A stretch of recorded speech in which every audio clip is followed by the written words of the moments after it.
Another year, another Ghibli cookie tin. I'm gonna be building this food stall in the restaurant village of Spirited Away. This project did start with painting, but sometimes I try to cram too much into one video. So that is going to be another video coming to you very soon. I thought I would start the year off with a little challenge. So while building this, I have decided I am going to not look at screens for a week, with a very small exception of my camera. I do think it's really important to use technology in a very purposeful way. They have made it really, really easy nowadays to just have your time fly away from you if you're not careful. Now, I have two main things that I think are going to be a challenge. The first would be things that I use while working, so listening to music, listening to audiobooks, and also looking at reference for the project that I'm building. So do you know where we're going, my friends? The library! This is the Spirited Away art book. Honestly, this is even better than my reference on the computer. And then the second thing, a CD audiobook. I'm gonna be listening to this on my CD player. Somebody might consider that cheating, but you know what? I'm making the rules here. So I do often watch some kind of YouTube or show or whatever at night just before I go to bed. I am just gonna replace it with reading. I usually do read anyway, so maybe I'll come out of this happier and more productive, or perhaps I will emerge worse than I was before. Let's find out. So it is day one of our no screen week. So I had two cookie tins, a little one and a big one. Which do you think I'm gonna use? I truly just can't help myself. First, we need to make a hole for where the lights will thread through with a nail. Now I'm gonna paint some paperboard a light yellow. This color is really reminding me of cake. Why are so many crafting items strangely appetizing? I'm gonna start sponging some highlights and shadows to try to paint some of the lighting into the background. We're really pulling out the cabinet of Dr. Caligari here. I'm gonna sand the walls of the tin to be able to stick the paperboard to it better. Then I started creating the lower platform that will kind of divide the tin, inspired by the exteriors of the restaurant town buildings. So I am doing a kind of minty green color, and I'm making a gold border trim. I really love all the signs and billboards in the village, so I'm gonna pull those in a lot in this project. I'm gonna paint some pink dots all around the border and then use hot glue to make small little dots that look a bit like lights. To make the floor texture, I'm using Fast Mache. This is from the Real Terrain Hobbies Builders Kit, and I've never tried it before. This is a little bit more like a pulp paper mache with the paper mixed in, and it was very lovely to work with. You will see it in several pieces of this project. Then I'm making the shelf. So I just kind of cut a rectangle from foam core and covered the sides with paperboard and painted it to look like wood. I'm sealing it off with a matte Mod Podge layer. And then I'm finishing off the first day by cutting the top window piece from cardboard and covering the raw edges, building up some front facade details to make it more dimensional. And then we can leave that to dry and we'll move into day two. Day one, honestly, I thought it was gonna be more of a challenge, but it was actually quite easy. I did miss watching something at the end of the day, just a tiny little bit. The one downside to the day is that I found out that my CD player does not work. I'm willing to just sit in silence, but I do have one solution that I'm going to try today. Is it just me, or does this remind anybody else of a credit card?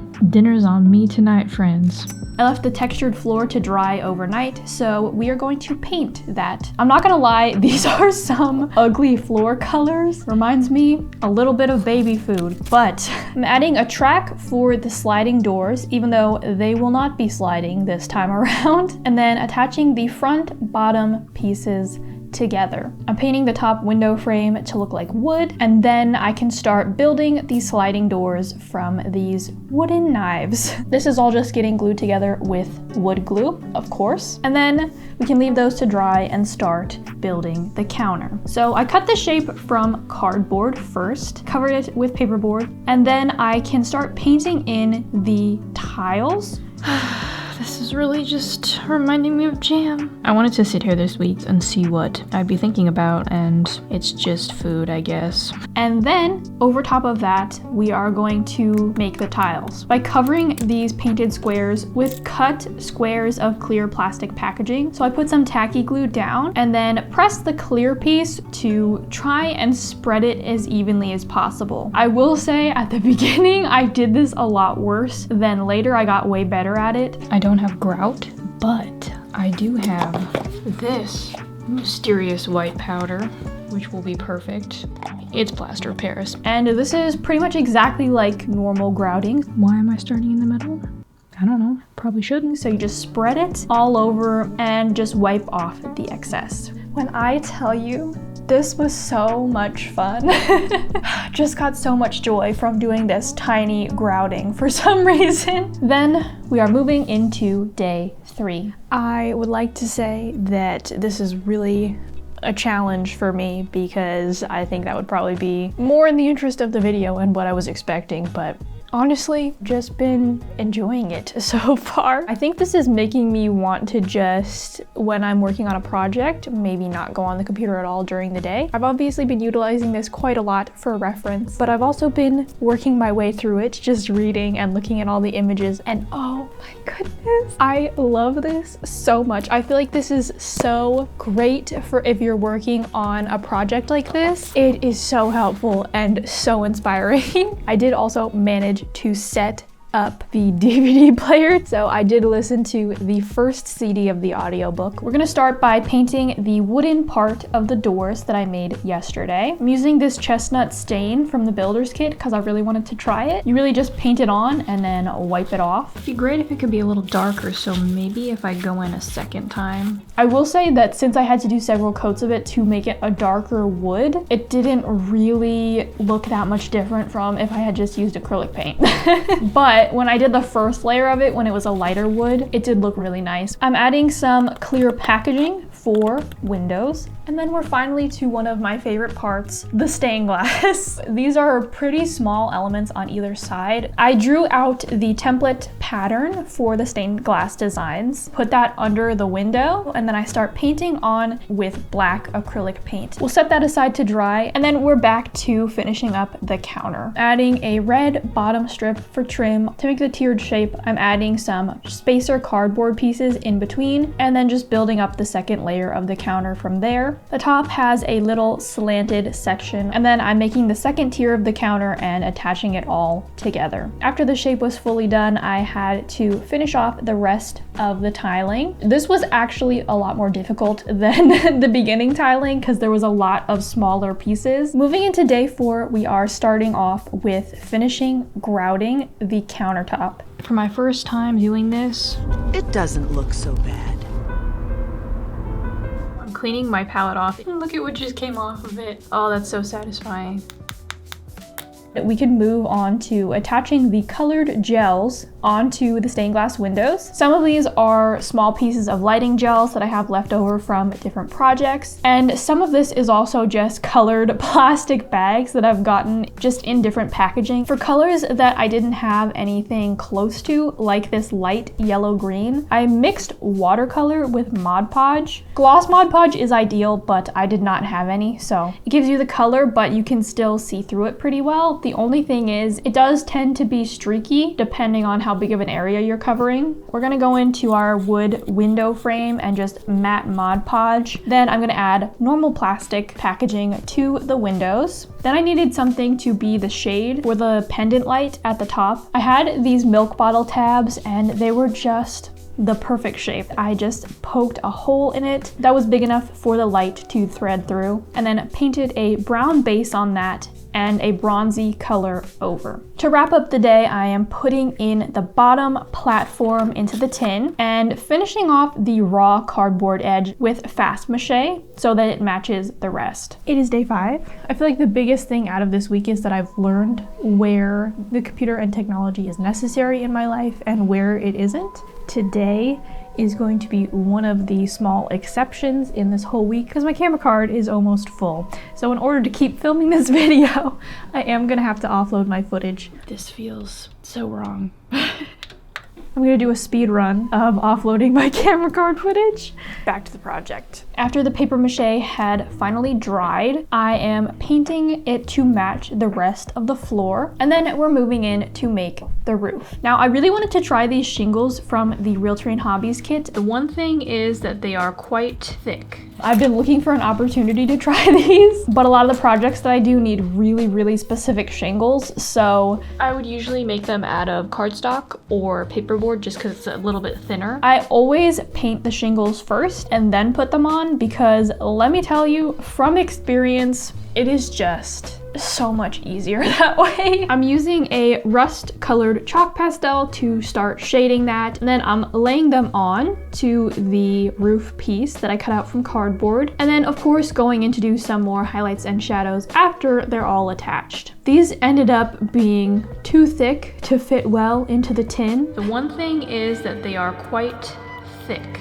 Here we go again. I'm using cardstock, so I cut some strips with some very irregular big shingles. As always, shout out to my big irregular shingles out there. And I'm essentially going through the same process. So I painted them first, then attached them in the same manner, and then I went in with the chalk pastel again, and then our roof was finally done. Then I had all of the base pieces made, so we need to do a preliminary base assembly. This also included the most tricky part, which was threading the lights really carefully through the project and making sure to hide them in the necessary places. I'll try to make a visual diagram of how this works because it's really hard to see. We will carry this assembly into day 6. So we're gonna start off by finishing the base assembly. So the battery pack is on the back of the project as always. I'm trying to figure out what color I should paint this. Kind of thinking brown might be best. And then I can finally start some props. So we're gonna start making the stools. Now, as always, I have to adjust the proportions quite a lot. Building in a cookie tin means that you don't have a lot of depth. I'm only gonna put 2 legs on each one because it's so thin. I cut the legs from pieces of chopsticks and just glued them onto the bottom. As always, there is just so much waiting for things to dry, which I must say was very interesting this week with no screens. Then we're going to make the bottom curved rung with some string covered in glue and then formed into the curved shape and glued onto the back. Once all of that was put together and dried, we could paint everything with the brown wood color and move into day 7, the dawn of the final day. I feel like I got a lot done this week, even though it might not seem like it on camera. Depending on the day, I was extremely exhausted this week. My eyes feel a lot better because I do get a lot of eye strain looking at a monitor. I really do miss just being able to sit down and watch something once in a while. I think there's kind of a healthy balance that I really need to find. I'm starting off this day by adding some wood texture to the stools that we painted. I used some brown thread and just wrapped it around. The final thing we have to do for them is matte Mod Podge them, of course, and then the milk bottle tabs are returning. So these are actually a bit big for this scale, but I decided to just go with it because they were too perfect for this stack of plates. So I just put little spacers in between each one and then glued it together into a stack. Then we're gonna make this little container of chopsticks. So I'm using a straw to make the container part and painting it brown. Kind of feels like I'm toasting marshmallows. I'm capping off the bottom with a hole punched piece of cardstock. To make the chopsticks, I am cutting matchsticks into really, really tiny, thin pieces, and then we can just put them into the cup. The last thing I'm gonna do on day 7 is start making these red banners. So I'm gonna be using this red scrap fabric and cutting a bunch of banner shapes from it. Then our no screen week was over. I feel like it was so beneficial for me to do this. It gives you more space to think, and I feel like it makes it really obvious where technology is really enjoyable in your life and where it's really kind of sucking a lot of your time away. One last quick thing, I am adding physical rewards to the full tier over on Patreon. So I did a special Spirited Away illustration that I am going to print on postcards with little personalized messages for everyone on them. I'm going to send them out to everybody that has signed up for the full tier by the end of February. So if that's something you're interested in, I'm going to link it in the description.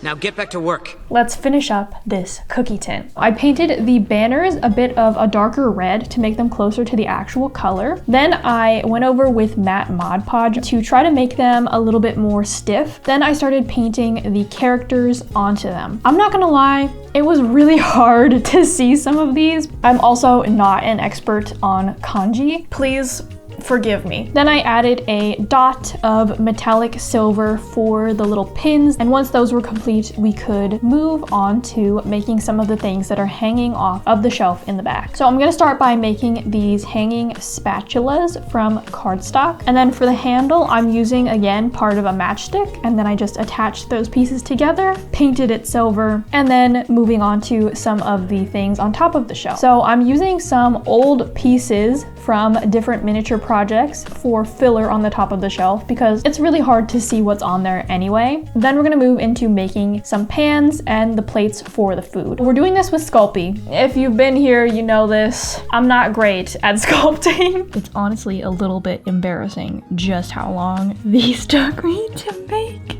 So the pans get a coat of dark gray and the plates get a base white coat. Now the plates all have really, really cool designs painted on them. I was looking forward to this the whole project. I just absolutely love all of these colors that they have going on here. The small things like this are always what I look forward to working on the most. So I added some cotton first to kind of build out the shape a little bit, and then I'm covering the top of it with fast mache. This is gonna look like mashed potatoes just for a second. And then we'll just let those dry and we can paint them afterwards. All of the tiny orange and green spots for veggies were particularly fun. You know, we gotta get the greens in. Even the spirits gotta eat them. Then we're moving into making the lanterns. We need to twist the wire into shape. When I originally did this, I just did it straight across, but I fixed it later. It's all good. So I'm cutting the lantern shapes from red tissue paper. We'll be able to see the light really well through the red tissue paper. I'm using black painted cardstock to make the top and bottom rings that the tissue paper will attach to, that the light will just be sandwiched inside of. Delicious. Of course, I'm painting on all of the characters to these as well. Now you might think at this point that we're gonna be done, but it's not over yet. I just had to include more elements of the signs that are all around. Throw some spice into this project. So these are gonna attach to the roof, not because it's accurate, but because I wanted to. So I made these from a variety of materials for different thicknesses, and then the fun part, we get to paint them. Since this is my first project of 2025, I did want to take the time to ask everybody how they've been feeling about the channel. What do you want to see more this year, potentially? What do you want to see less of? What do you like in the videos the most? What do you not like in the videos the most? Do you want to see more miniatures? Do you want to see different crafts? Please do let me know. I love to hear your feedback. And obviously, I prefer if you're not just telling me that like everything's terrible, but if that's how you feel, give it to me too. On a couple of them, we are adding hot glue, like what I did at the beginning. And of course, the one that I was looking forward to making the most was this eye sign.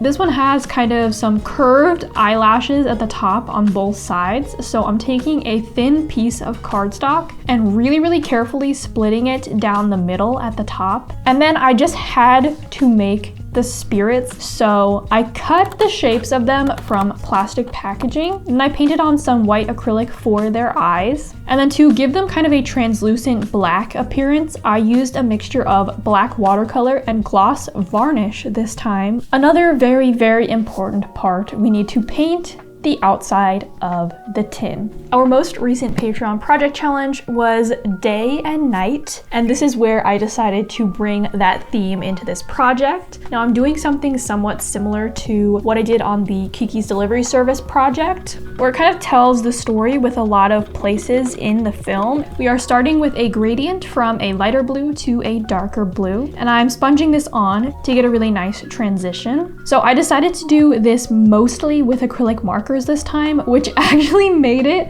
so much easier because it can be so difficult to get the little tiny details in at this scale. So I started by painting the bathhouse. This was probably the most complicated piece. I still wish we had seen the outside part of the bathhouse on the right at some point in the film. Next to that, we have the bridge with no face, and then next to that we have the lantern at the top of the road. That all transitions into the city, which was also super fun because I just love the colors so much. Honestly, the colors in Spirited Away in general are probably my favorite from any Ghibli film. And then transitioning as we move more into night to the frog statue at the very beginning of the city and the boat carrying all of the spirits, which again is another part of the film that I absolutely love. I really just picked the locations that I was obsessed with the most. This leads over to the train in the water at night. And then next to that we have Chihiro waiting at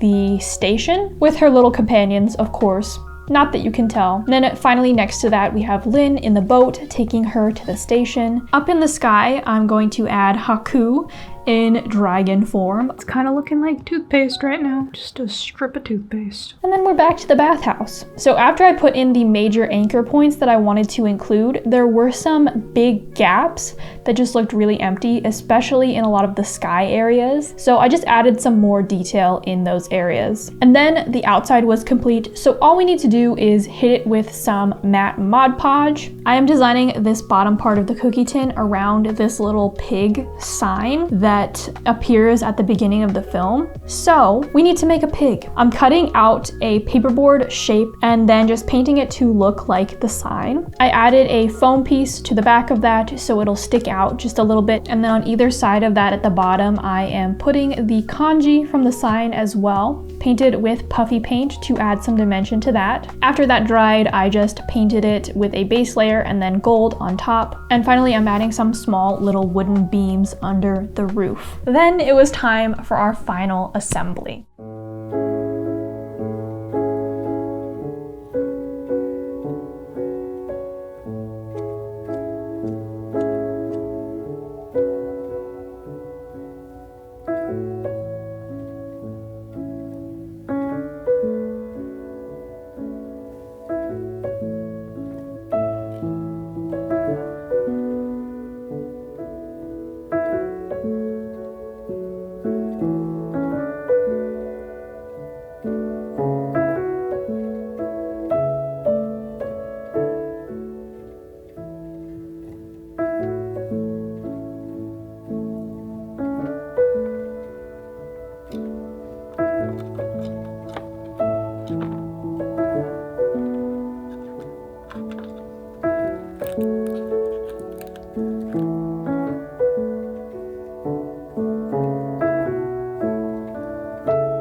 So here is our final Spirited Away cookie tin.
This was super, super fun. I always love a Spirited Away project. I am going to put the build for the little frog statue that was in the final shots, and also a little bit of a movie watch over on Patreon. Let's make some mini magic. So for this project, and with most of the projects that I film, I always really want it to have quite a few transitions. That could mean from day to night, of course, but also maybe with the signature Ghibli rain in this one, of course. Also kind of from the more abandoned real world to the spirit world at night. And I really wanted it to be very bright and teal and kind of green during the day. I made some grass for this to be in a field, and then I created little hills on either side to sort of mimic the beginning of the film, and then really warm and cozy and purple at night. Now, of course, I always have to mention that my pocket cinema camera 6K Pro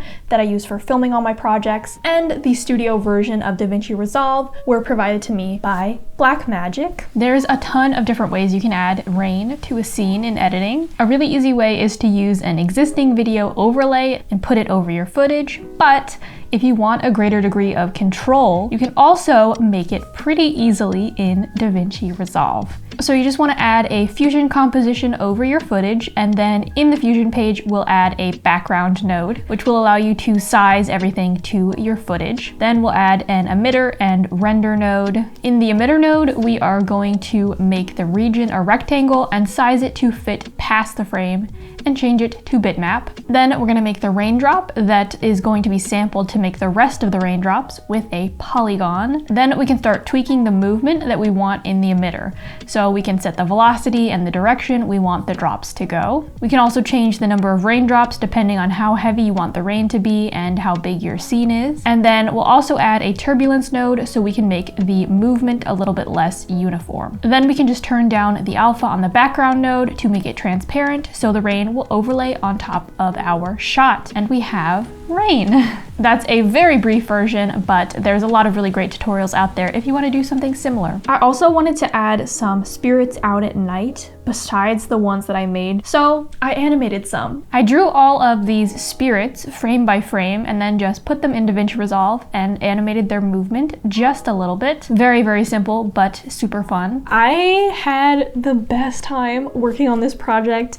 I feel like it was such a good one to start 2025 off with. Thank you so much to everybody that has supported the channel on Patreon. It makes such a huge difference in me being able to work on stuff like this. And of course, I really do appreciate all of the support throughout 2024, and I'm gonna try and make even better stuff this year.